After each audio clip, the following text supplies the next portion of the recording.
discretionary transfer hearing in cause number 0905-0475. Sorry, it's the wrong cause number. 1309-09849. And it is in the interest and in the matter of Don Wilbur Collins, the respondent, for lack of due diligence, and this is presented by the defense. Mr. Bond? It is, Your Honor. The respondent has filed that. Okay, you filed that today. All right, this time, having heard all of the evidence in this case, accepted all of the documents into evidence, and heard the testimony, I've asked the attorneys if they would care to give closing arguments.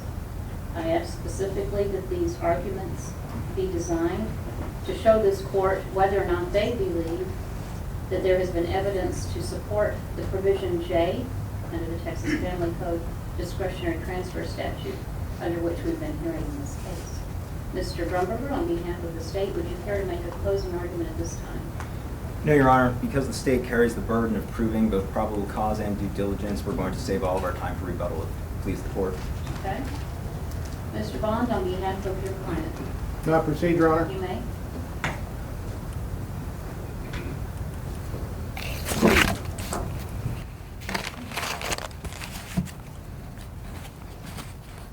Thank you, Your Honor. I appreciate the court's patience in listening to the testimony that's been presented over the last 2 days. And I would renew my objection to the court's jurisdiction to hear this case, to make even a determination of transfer. And we would argue that the court's only jurisdiction in this case is to dismiss the petition for certification of my client. And I would draw the court's attention to the law that was in effect at the time of the incident. Back when Robbie Middleton was burned, Don Collins was 13 years of age. The public policy in the state of Texas at that time dictated that 13-year-olds were not subject to transfer. You had to be 14 years old at that time. The state was well aware of that, as the evidence showed when Mr. Patillo, the prior prosecutor in this case, testified before this court. What the county attorney is seeking to do is to apply a law that was not even in effect at the time of the date of the incident in this case, and apply it retroactively, unconstitutionally, impermissibly, in order to hold somebody accountable in this case. And they have come up in their own minds with the determination that Don Collins is the most viable suspect. But this determination should not be made in violation of the Constitution.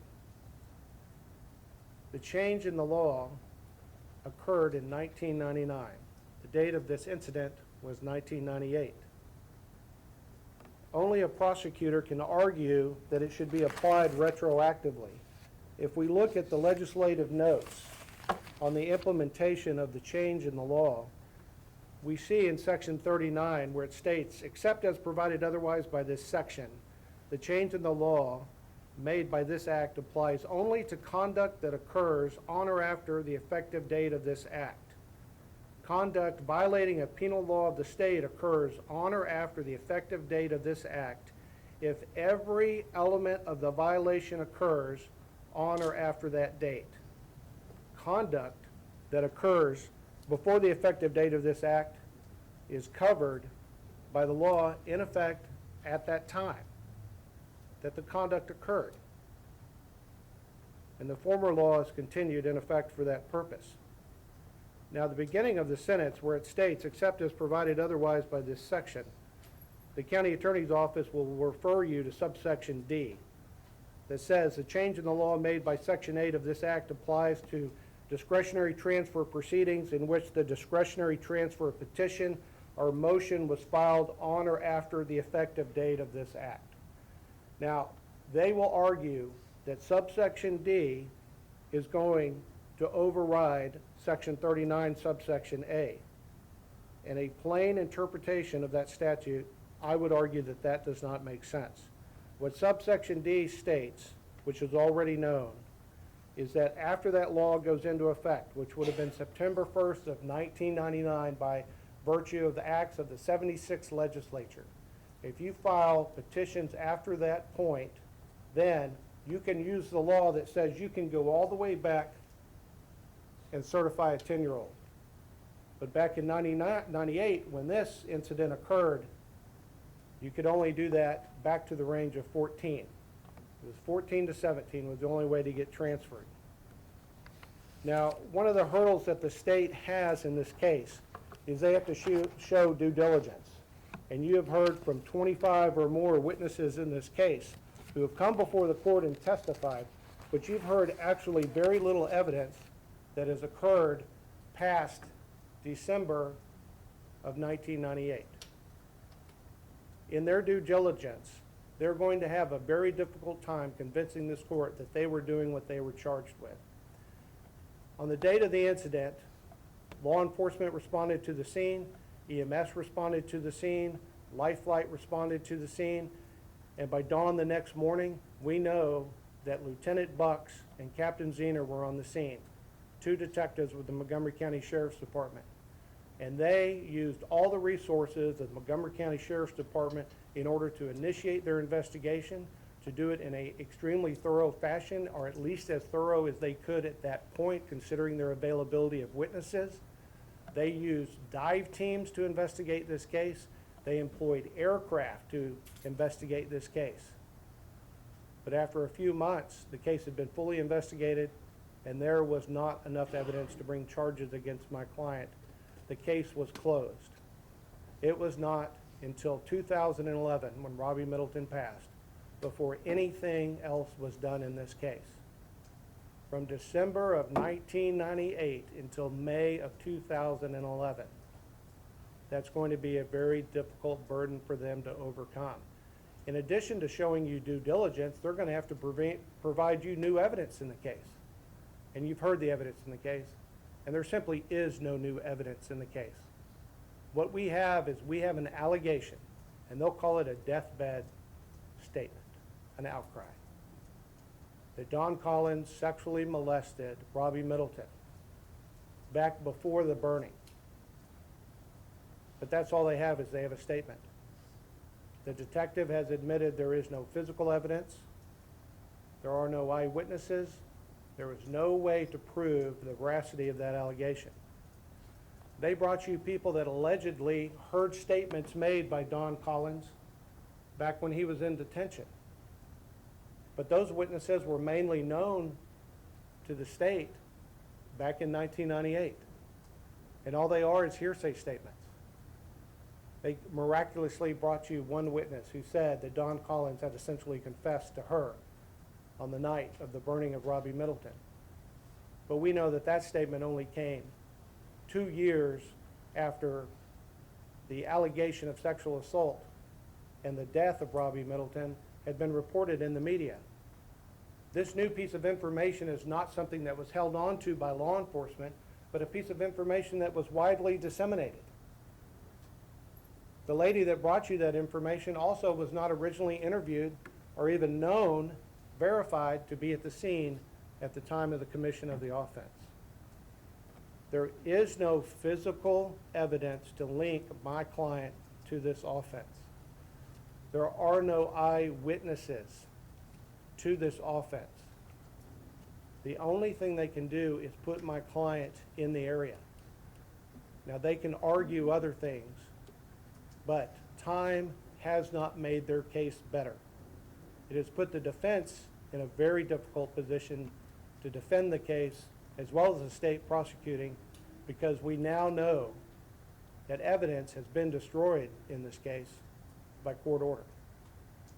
Evidence that was collected at the scene, evidence that would have allowed the defense and or the prosecution of this case to have it tested for DNA. It is no longer in existence. The case for the state gets even smaller and smaller. Now, I expect the county attorney to argue that a retroactive application of a law that was not even in effect at the time of the commission of this offense, that there's no harm in doing that, ex post facto. I expect them to tell the court that you do not have a claim for harm under ex post facto until post-adult conviction imposition of a sentence. And I offer to you that that's not how the law is supposed to be interpreted. We know the public policy at that time was not to certify 13-year-olds. The change in the law did not go back and retroactively change the public policy of the state of Texas. The county attorney might argue to you that the change in the law is merely procedural.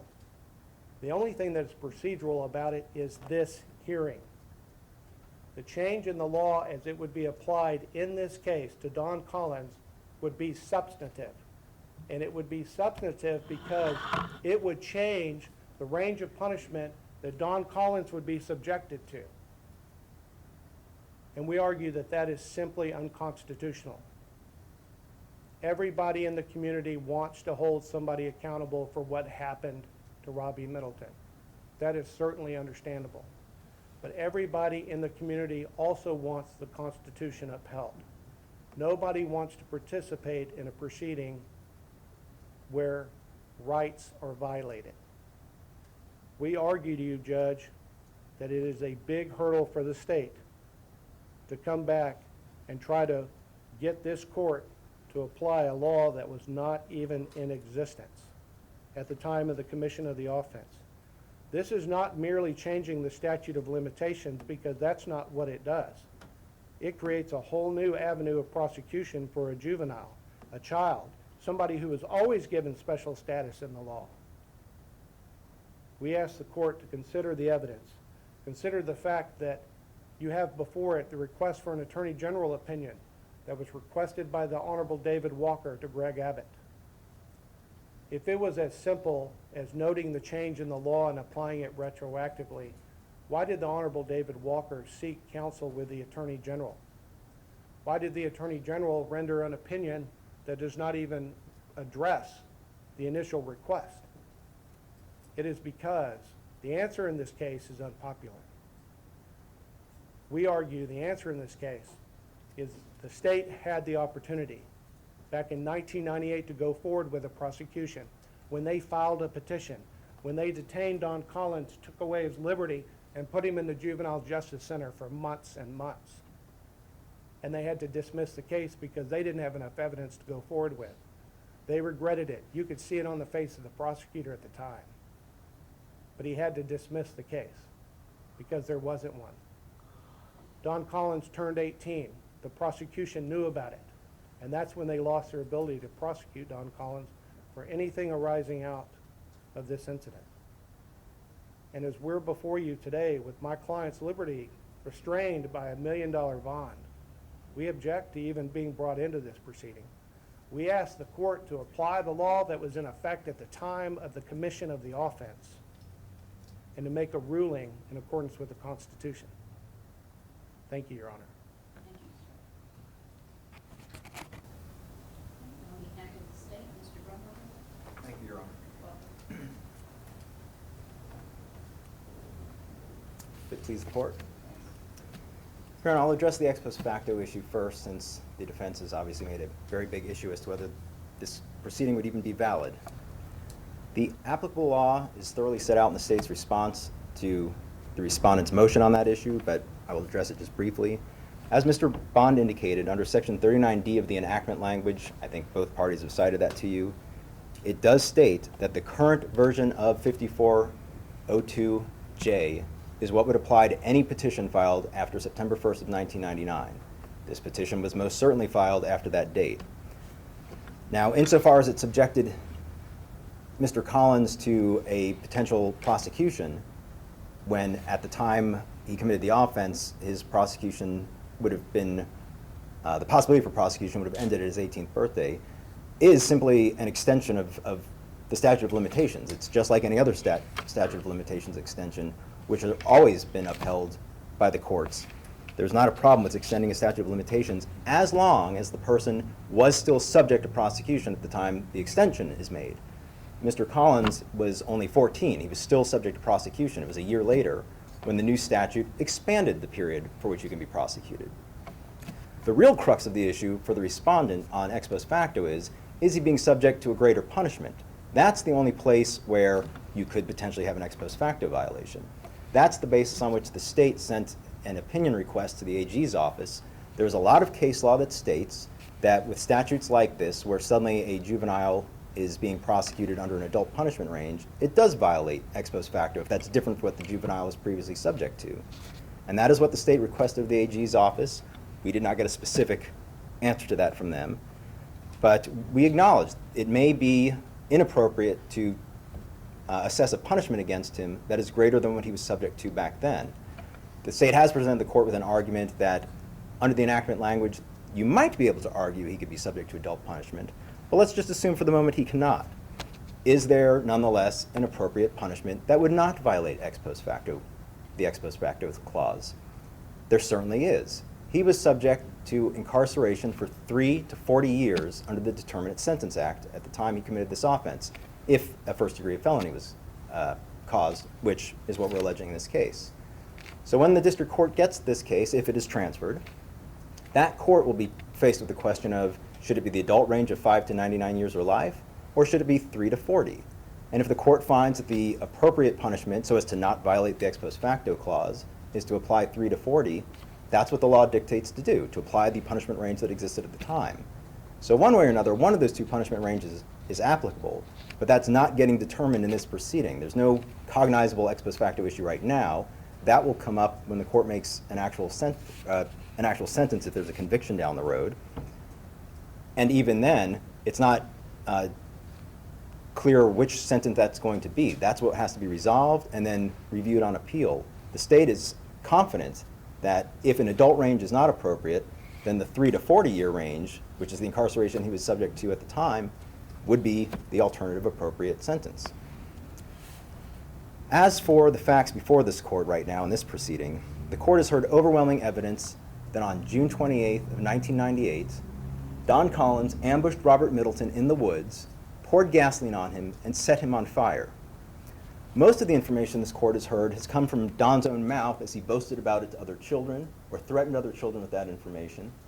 And some of those children are his own family who came in here and testified against him. Don often implicated other people during those statements, that's true, but in retrospect, we can all see why he did that.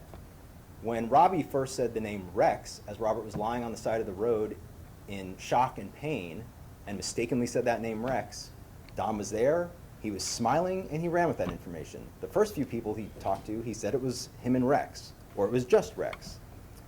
Then, after Rex was cleared and Don had been detained, during his first custodial interrogation, he implicated Alberto Padillo, who he had encountered on the trail that very day of the burning. So here's someone else he thought he could pin it on.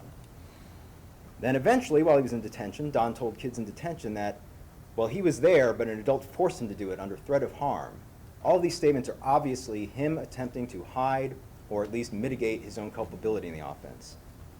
But there were other times this court heard from where Don had apparently spoke only of himself committing the offense. And when Robert told paramedics on the scene what had happened, and both paramedics were very specific about this, Robert told them a kid had poured gasoline on him and set him on fire. Not multiple kids, not a kid and an adult, a kid poured gasoline on him and set him on fire. The paramedics and the doctors did not expect Robert to survive that first night. Miraculously, somehow, Robert did survive that first night, and in fact survived for 13 years as he went through this agonizing attempt at recovery, until finally the results of the attack did claim his life. Sadly, after 13 years of this continuing effort at recovery, he succumbed to an aggressive, invasive cancer that the doctors were explicit about, absolutely clear. It was directly caused by the burns. There's no other explanation for that kind of cancer. And during all those years, 13 years, Don Collins avoided prosecution because most of the evidence that is now before this court was not known to the state and was not reasonably discoverable by the state. Normally, we would look to our victims to tell us, when they've survived, to tell us what happened, who did it, how did it happen. And this court heard substantial evidence that, unfortunately, Robbie could not share that information with the state. He made statements about all kinds of people and all kinds of circumstances, and it was because he was heavily medicated, he was in pain. If I recall correctly, Mr. Patillo said that the doctor said his psyche was essentially shattered by this whole incident and that he might not ever have an accurate memory. And so the reason our victim couldn't tell us what happened is because of Don Collins' conduct, not any fault of the victim. But there was some credible evidence out there. It just wasn't known to the state. We couldn't reasonably discover it. But it existed, and this court has heard from Heather White and Renee Nugent. Both of them were children. Both of them acknowledged they did not talk to the police back then. They did tell some of the adults in Don's broader family, but none of those adults informed the state. The court heard from Sandra Holloman, who was also a child back then, and she came in and testified that she was scared, and she thinks she would have told the police the details of what she knew, but she acknowledged she had been scared back then to talk to the police. And Detective Duroy made it very clear to the court that nowhere within her original statement, which was actually read to the court, and nowhere within the original police reports, did that young lady ever make any explicit statements that Don had told her he had tied Robbie up and burned him, which is what she did tell detectives finally in 2013, I believe it was. Her original statement was simply that Don had been present and saved Robbie's life, which was essentially consistent with the evidence the state had back then. The other witnesses at the time said Don had apparently at some point seen Robbie was on fire, ran and got his family, and they went and helped. That was the story as we knew it back in 1998 and the subsequent years. Similarly, based on Liberty County police reports and a safe harbor interview that was discussed in this courtroom, Robert Miller and Christopher Ellis, who Christopher Ellis did not testify, but Robert Miller did, and Detective Duroy referred to Christopher Ellis' statements. They had said that Don threatened them in a way that was relevant to this offense, which I will discuss later. But none of that was available to police before. It was not in the police reports in that offense in Liberty County, so no one had a way of discovering it until, as Detective Duroy explained, he, as he was speaking to some of Don's family, was told all of a sudden about this threat that the family had never told anyone before. And they went and spoke to Robert Miller and learned the details. Police simply had no reasonable way of discovering these people at that time. Some of them, they had no reasonable way of knowing those people existed. The investigators did pursue dozens upon dozens of witnesses. This court heard how many written statements were given, how many days and hours were put into the case, and how many written reports were made by police. They investigated every lead they had. Mr. Bond has emphasized himself how thorough it was just a moment ago, and that, in Mr. Bond's word, they couldn't simply develop any additional evidence. That's true. As Mr. Bond said, we didn't have a case. That is true. Despite conducting forensic evidence testing on all the evidence they seized, despite trying to search these ponds when we were told perhaps a gas can had been disposed of, nothing incriminating against Don came up, except for a handful of things which I will be discussing. Of course, once they had exhausted all the routes they did have back then, they did preserve that evidence. So much of it they've preserved to this very day. And then as for the evidence that Mr. Bond was saying was destroyed, Detective Duroy did tell the court it was accidentally destroyed because this case was originally viewed as an aggravated assault. The statute of limitations was 3 years. And so 8 years after the offense, long after people thought that particular offense could not be pursued, some of the evidence was destroyed. But that 8 years later was long after the respondent had turned 18. And the due diligence requirement set out for us within the statute, 5402J, is that we exercise due diligence before the respondent's 18th birthday. As of his 18th birthday, we had all the evidence. There was absolutely no reason we weren't proceeding based on a destructive evidence. It's because we just didn't have any evidence sufficient to implicate Don, enough to go to a grand jury and get probable cause on it. The only witness that was missed, as discussed by Detective Duroy, was an individual named Roy Newman, who was named back in the original offense reports as one of the kids who heard Don make a statement of detention. They didn't specifically seek him out, but they spoke to the other children named, Jeanette Jones and Mary McNeil. Both of those young ladies gave consistent stories that Don said he was forced to be there and participate under threat of harm from an adult. And Detective Duroy explained to the court that Roy Newman didn't add anything to that. He had no additional information beyond that. So the fact that Roy Newman did get overlooked doesn't change the probable cause analysis in this case.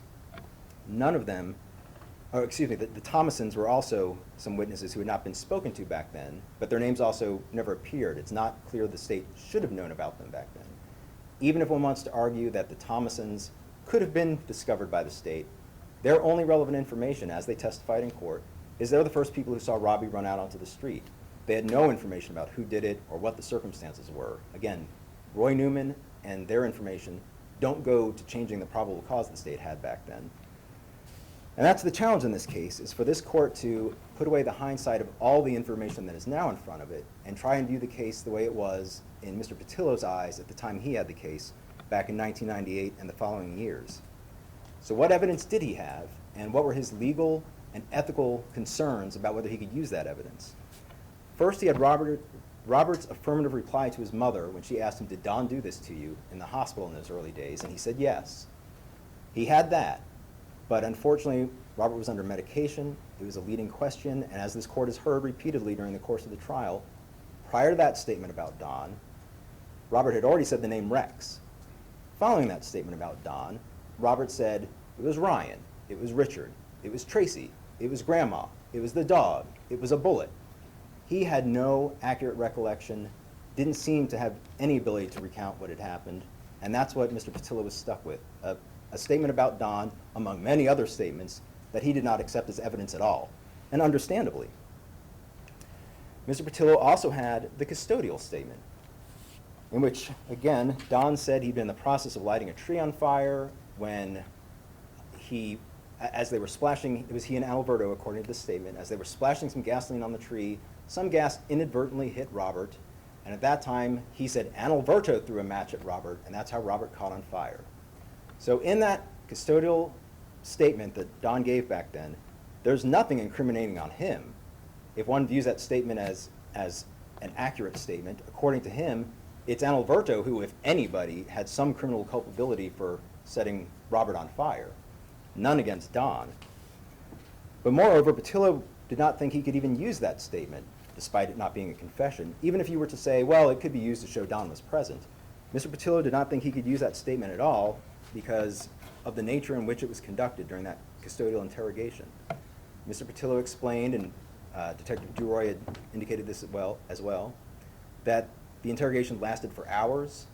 Mr. Patillo described the questioning as aggressive and high pressure. I believe he specifically used the phrase bad cop, as how Don had been dealt with. Mr. Patillo pointed out Don was unsophisticated, both because of his young age of 13 and his educational abilities. He could not write. And that was something that Mr. Patillo specifically pointed out to the court, as a detective wrote the statement, and it caught Mr. Patillo's eye that during the recorded interview with Don, he had never mentioned the boy's name. He'd called him a Hispanic boy or a Mexican boy. He did not know the boy's name, and yet the detective wrote Alberto, a name Don did not know. And so Mr. Patillo felt he had a statement that, upon review by a court, was going to be found inadmissible as involuntary on the part of that juvenile. And this court knows juvenile law quite well, having served as the juvenile court of this county for 2 years. There are different standards for a juvenile, and in this case, that statement probably should be found inadmissible, and that was Mr. Patillo's entire concern about even being able to use it. Finally, the only evidence Mr. Patillo had that he could possibly, potentially use was the detention confession. And he had two big problems with that. One was that he explained he normally considered statements in detention to be something he had to meet with skepticism because there was a habit on the part of children and juvenile, as he put it, to essentially boast of accusations and things to almost build themselves up, even if it wasn't true, that the kids liked to play bad guy while they were in detention with the other kids.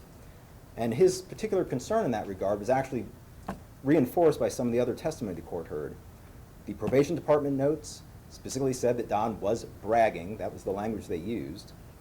And when Robert Sanchez came in and testified, and he was an individual who police did not know about back then, but he came forward just last year after hearing about this case in the news to say he had actually heard Don make some comments back then. He said that the reason he never mentioned it before is at the time Don was apparently being picked on by some of the other kids, and that's when he claimed, oh yeah, well I did this. And he said, and these were his words, I didn't think much of it. Even he didn't take the confession to be legitimate.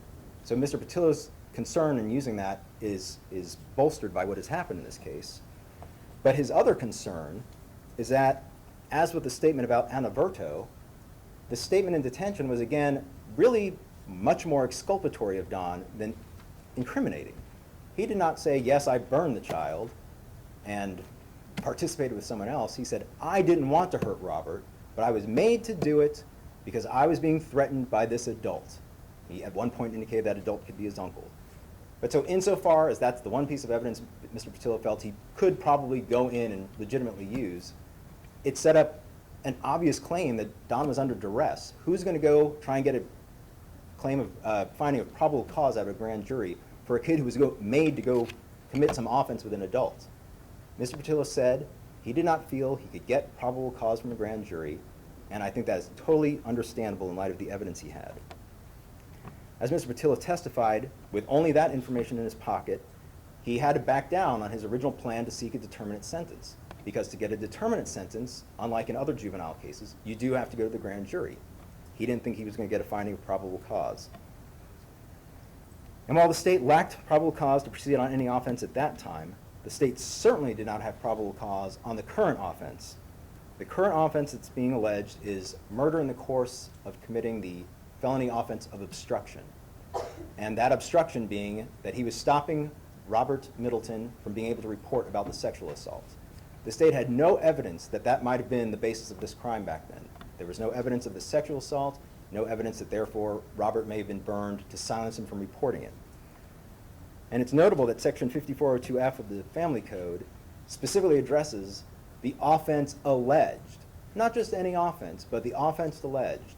We could not have alleged obstruction back then. We certainly could not have alleged murder in the course of obstruction because the respondent was still alive at that time. We could not have made probable cause on that offense. And it's noteworthy that when Mr. Patillo non-suited the case, he did tell the Middletons, and I believe Colleen Middleton testified similarly, and then Mr. Patillo testified, that he suspected there could have been others involved with Don or assisting in at least hiding evidence, and since the state couldn't figure out what had happened and couldn't make a case, perhaps in time more evidence would come out and the state would be able to finally make a case. And that is exactly how things have transpired. The evidence of the sexual assault, as Mr. Bond has indicated, first came to the state's attention when Robert's civil attorney told us what Robert said about the sexual assault during a deposition in April of 2011. He had never previously told anyone but his sister about that, and as she explained to the court, he had never told anyone besides her because he was too ashamed about it. The court may recall that his mother had to actually leave the deposition before he would talk about it during the deposition. He didn't want to tell anyone. And it's understandable that a child who at 7 turning 8, his 8th birthday, had just weeks before, days before, however long it had been sexually assaulted, would not choose to tell people about that because of the shame associated with it. That is not an unusual circumstance. And understandably as well, his family, after learning that, kept that confidence on his behalf until he did actually pass. And then they let the state know. And of course, that was only a matter of approximately 2 weeks later that he did pass. Investigation of that sexual assault led the cold case detectives to speak with Don's other sexual assault victim, Robert Miller, from Liberty County. And that is how anyone first learned, as far as we can tell, but certainly Montgomery County first learned, that Don had threatened to burn Robert Miller and Christopher Ellis like he had burned that other boy if they told anyone about the sexual assault against Robert Miller.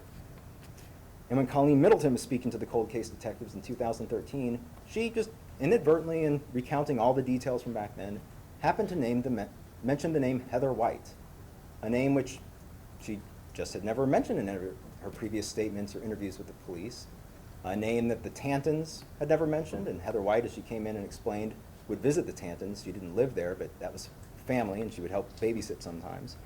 So no one who might have known that Heather White was there happened to mention it to police back then. And understandably, she was a 13-year-old girl, not apparently any more aware of the incident than any of the adults around, so why would anyone specifically point her out to police? Well, upon hearing that name, being very thorough, Detective Duroy went and found Heather White and spoke to her. And Heather White, as she came in and testified, is apparently the first person, the very night that Robert had been burned, to whom Don confessed what he did. On that very day, after Robert had been burned, as he and Heather were going to sleep, Don and Heather were going to sleep on a couch, and he was fidgeting, and Heather asked why he was having trouble sleeping, he finally acknowledged to her that he had sexually assaulted Robert, that he was afraid Robert was going to tell somebody, and so he had tied Robert up and burned him. That is exactly what Robert indicated in his own deposition, that he had been just weeks before sexually assaulted one time by Don. Now, he didn't know for sure, I suppose, that that was the motive, but that was what he suspected was the motive. And there's Don telling a relative of his, a 13-year-old girl who remembers it to this day because of what an impression it had on her, that that's why he did it. So there is corroborating evidence of that allegation on the state's part in this case. Again, looking at the state of the evidence from 1998 through 2003, it is difficult to not have the hindsight we have from all this new evidence. But that is what the court is charged with in this case, to try and view this case as Mr. Patillo saw it back in those days. This court is, of course, the sole judge of the credibility of the witnesses, and I would tender the court that Mr. Patillo's testimony on the stand was an extremely credible account of why he did not have probable cause to proceed back then. And no other evidence came forward until, again, following the 2011 cold case investigation beginning. Certainly, the evidence of the sexual assault, and therefore the charge in this offense, could not have been discovered back then. We had no evidence of that until 2011. So we didn't know there was an obstruction of Robert reporting that offense. We didn't know Robert would ultimately die as a result of that burning for obstruction.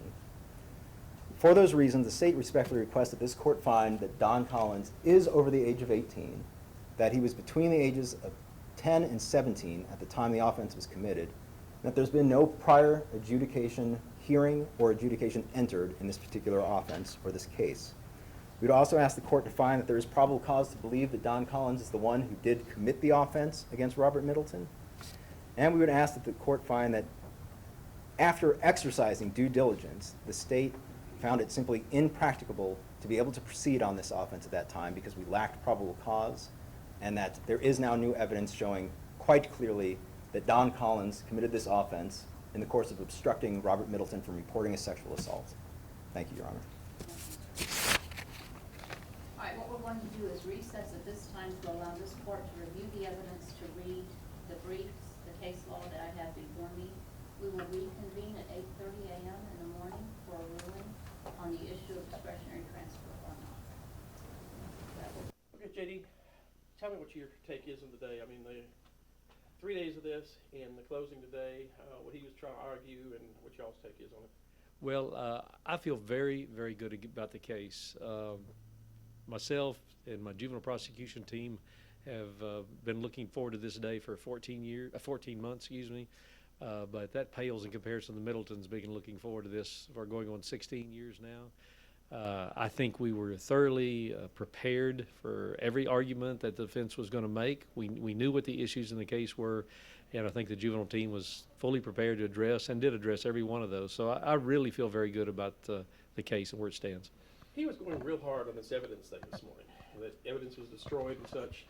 Correct. What was, I mean, most departments wouldn't hold up evidence that long unless they knew something more was going on, would they?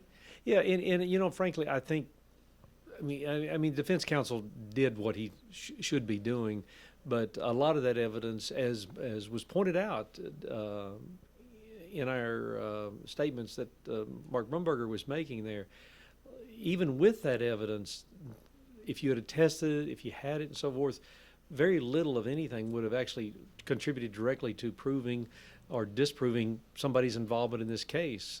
For example, cigarette butts, maybe they would have had Collins's DNA on them, but that wasn't going to tie him to this because Collins was a smoker. A lot of kids would go in the woods and smoke.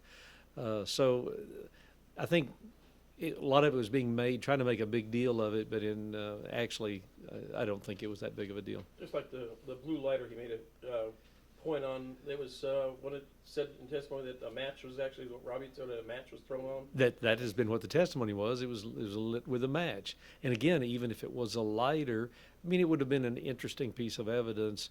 But as I said, the kids were in the woods smoking apparently routinely anyway. So is that going to help anybody say, yes, he did it, whether it had his fingerprints or anything else on it? What about where he's come up with the law change in '99? I think Mark did a great job of addressing that because certainly the law did change in '99, but that issue is I think that'll be addressed down the road if she transfers this case because he has actually not been found guilty of anything, as you well know, and he's not been sentenced to anything. So he may not be facing any greater punishment down the road, and that judge can make that determination if and when it's transferred. He was already facing 3 to 40 in the juvenile case. And the judge could make that decision at the time in district court. And if it was in the adult, there basically is adult of what 5 to 99 or life. For what I would assume he would charge him with, I would assume the DA that'd be their call, but I think they'd probably bring in the same charge, the felony murder charge, and he could be facing 5 to 99. So it kind of either way, and could go on something like that. How long before something like this could even come to trial? I mean, we're looking at now if she decides this? Well, in fact, I've already talked to Brett Lakin, the DA, about it. As you well know, Brett was in the trial a good deal of the time, and when he wasn't, either Phil Grant or one of the other prosecutors was in there. I think this case would certainly come to trial this year, is very likely, I think. All the investigative work has been done. There might be a little cleanup or something here and there. The work has been done. Assuming the same defense attorneys stay on the case, which I would certainly think the judge would appoint the same ones because they're so thoroughly familiar with it. They have all of the evidence, all the documents in the case already. So I think this case could easily be prepared and go to trial in the next few months.